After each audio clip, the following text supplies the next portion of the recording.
Salom hammaga. Mana bunaqa ventilyatorchilik kelib qoldi. Bu stabilizatori shotkalarini axlashda qilib turadi. Ya'ni obmotkani ham. Xo'sh, buni defekti. Hozir bittasini ta'mirlab qo'ydim.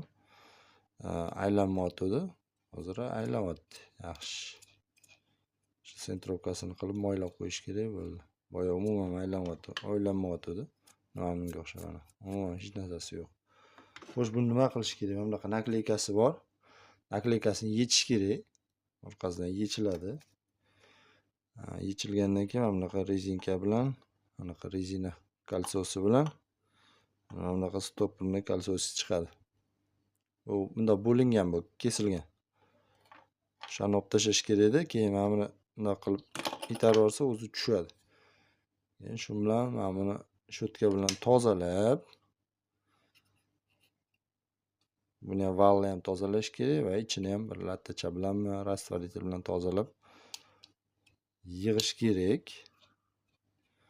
Keyin stopperlarni qo'yib, rezinkalarni qo'yib, joy-joyiga qo'yib smaska qilish kerak bo'ldi. Shu bilan ishlab ketadi.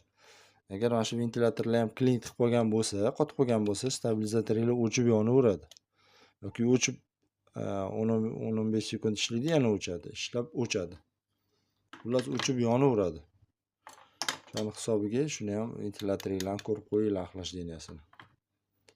Asosiy 70% holida o'chib yonadigan bo'lsa, mana shundan bo'ladi. Yoki-da bo'lmasa, mana bunaqa kondensator boshqaruv platasida shunaqa kondensator shishib qoladi.